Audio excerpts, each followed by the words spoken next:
there is a shattered window that could have provided a possible escape route. Unfortunately, a beam obstructed his view, preventing him from seeing this potential option, and climbing around the beam. Like, he couldn't even get over there. Like, let's really be honest. How is he gonna turn to the side, get to the other side, and get to the... How is he gonna do that? Man who climbed down the World Trade Center, really 911. And hey, wait, before we get into this video, man, I'm not gonna tell y'all to subscribe. What I'm gonna tell y'all is graphic footage. So, hey, if y'all don't wanna watch it, go ahead and click off right now. But Jesus loves y'all, boys and girls. Let's get into this video. Exactly where you were and what you were doing on that fateful September day.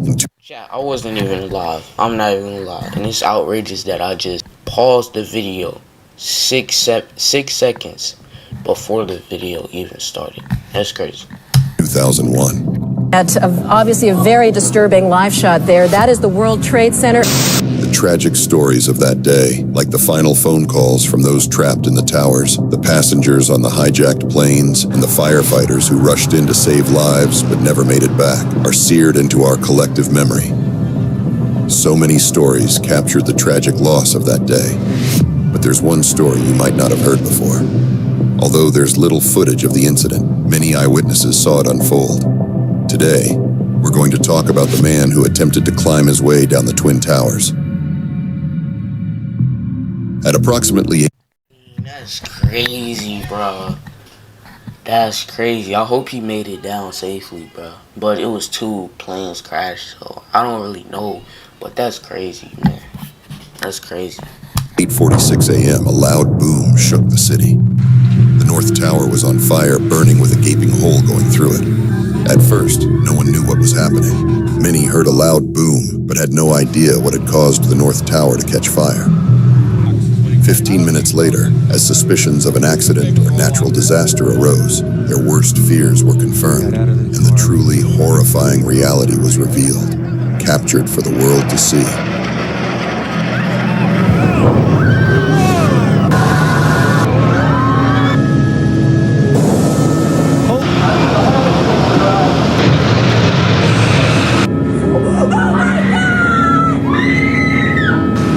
Holy fuck! Oh my god! Another one, another plane just hit. Right? Oh my god, another plane has just hit. Yes, that was definitely looked like it was on purpose. Everyone witnessed the second plane strike the South Tower, and it became unmistakably clear this was not an accident. Bro, I know everybody was scared at this moment, bro. Especially when the second plane hit, bro. Like, when the first plane hit, all you would have heard is this. Yo, boy, it's zooming out there, bro. I'm just going straight away, but I know it was a lot of family members and all that. That's so sad, bro. I'm telling you, bro, that's sad. America was under attack. The second plane came from that side, right into the side. People trampling each other. The city was gripped by fear as thousands of firefighters and police rushed to the scene, determined to save as many lives as possible. News outlets scrambled to broadcast the events live, with millions of viewers around the world glued to their screens, watching as the unthinkable happened. The sense of confusion and terror was palpable, but there was also a growing sense of urgency and determination among the first responders as they raced to save as many lives as possible. The most harrowing aspect of this tragedy was that hundreds of people on the top floors of the towers were now trapped with no escape. The plane collisions obliterated all means of exit, and the raging fires only worsened the situation. The internal damage, particularly in the North Tower, was so severe that all the stairways became completely impassable, leaving no possible way of escape. On top of that, many were not only stranded above the impacts. People was literally trying to jump off, bro. Like, people was just accepting that, like, it's over for me. So they was just jump off head first, bro. I'm telling you, bro. It's very sad, bro. And chat, this is like one of my first educational videos, though. I'm not even... Wait, no, it's not. What am I talking about? Every video is educational. zones, but also confined within their offices, with their only way out being the shattered windows. Hundreds of people gathered by these broken windows in desperate groups as smoke filled their offices, making it harder and harder to breathe. We're on the floor and we can't breathe. And it's very, very, very hot. Is it all the lights still on? The lights are on, but it's very hot. Ma'am. It's very hot. We're all the way on the other side of Liberty. And it's very... As time passed, the situation grew dire for those still trapped inside. The spreading fires crept closer to the victims huddled by the windows, forcing them to face an agonizing decision. They could remain in the sweltering rooms, enduring unbearable heat that would slowly cook them alive, or they could choose to jump out for a quick and certain death. Tragically, many chose the latter, deciding that a few terrifying seconds was preferable to the unbearable heat inside. People are jumping out the windows over there. This world is so cruel, bro. Like I'm telling you, this world is so cruel, bro. Like the people that decided to do that, bro. Like, decided to have the plane, boom, boom. Like, bro, people are so cruel, bro. Your time is coming. Whoever, dude probably already died, but your time is coming. Whoever decided to crash into them 2 Twin Towers, bro, you're cooked on Judgment Day. I'm telling you, Chad. They're jumping out the windows, I guess, because they're trying to save themselves. I don't know. Because I've never believed that they actually say I'm going to jump. I've always believed that the heat is just so ferocious that it just drives them out. More than 200 people jumped. There were some stories of people who actually tried to utilize tablecloths into a makeshift parachute. However, when they jumped, the force of the fall ripped the tablecloth away, completely destroying their makeshift parachute. Amidst the chaos, one man in the North Tower caught people's attention with a remarkably clever idea. Eyewitnesses noticed him along the side of the building, seemingly attempting something different. He appeared to be scaling down the structure, using the side pillars to shimmy his way down, with his entire back and hand pressing against one side, and his legs and other hand gripping the other side. That hurt, Chad. I didn't know that hurt for real. Seemed to be the best strategy as he carefully lowered himself, trying to escape the inferno above. Here's an image of what it looked like to give you an idea of how much room he had. People could hardly believe their eyes. The man had already managed to descend several stories successfully from the 94th floor. Though it seemed like a desperate and nearly impossible feat, what other options did he have? Let's explore the potential outcomes of this scenario. First, let's give you some perspective on the situation here. Each tower looms over the city, sitting at over a staggering 1,300 feet in the air. And if that is not enough to illustrate the pure horror, here are a few pictures from the top looking down. For him to successfully descend the entire building this way, it would be nearly impossible. The strain on his legs and body from gripping and holding himself up for such an extended time would eventually lead to exhaustion. His only means of support were the side pillars and the narrow, barely protruding ledge that bordered the windows. Here's a close-up image showing the scale of the beams in comparison to a human body to give you an idea of how much room he had. Descending in this manner, with so little to hold on to, would have been incredibly challenging. In this close-up photo of the windows, you can see that a small groove and about 1 inch of ledge forming the seal of each window would be all the leverage this man had to hold on to.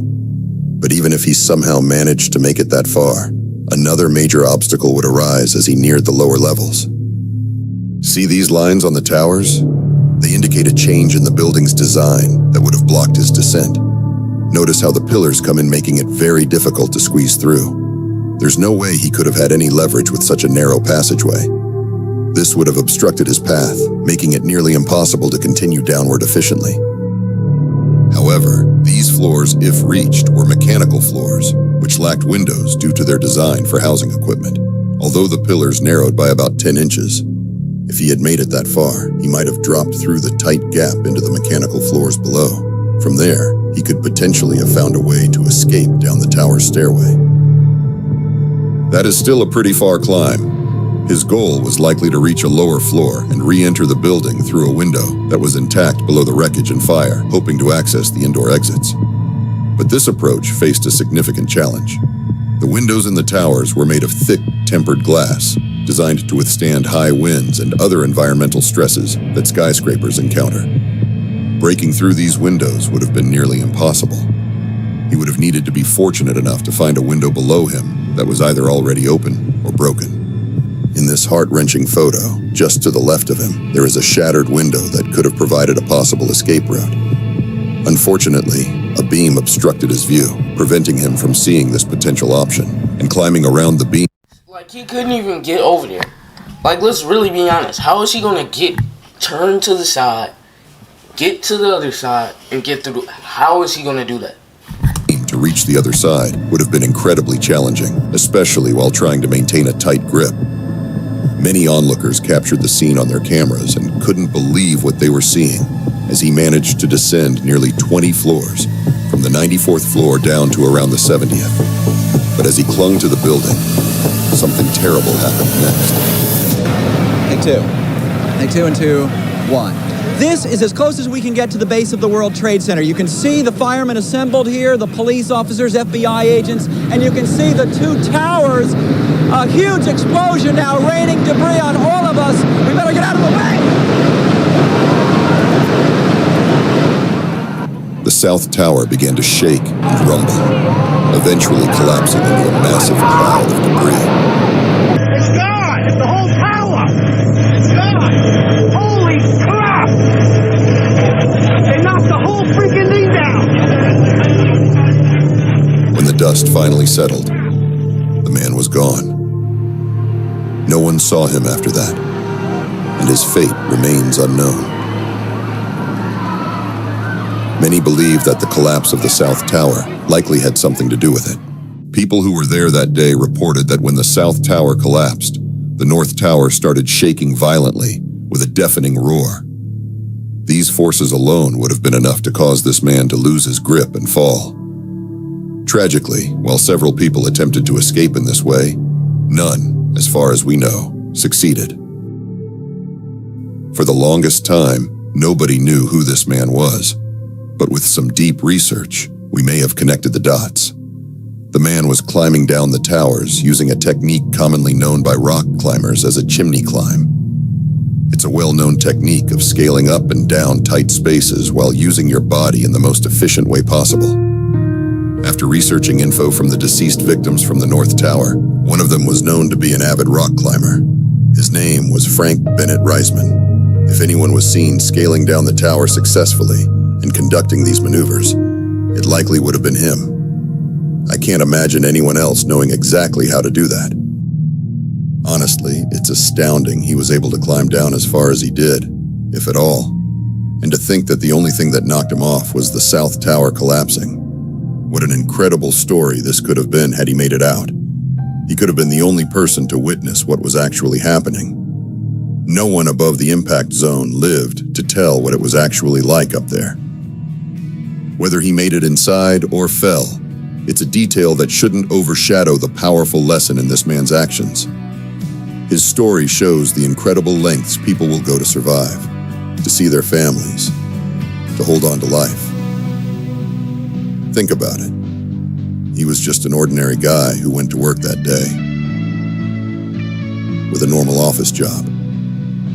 If someone had asked him if he'd ever consider going out the window and climbing down the World Trade Center, he probably would have laughed, because it's not something anyone could dare to imagine. Yet on the morning of 9/11, he did it. And his story deserves to be told. Much respect goes to him and all those who were lost on that fateful day. Dang, R.I.P., bro. This is...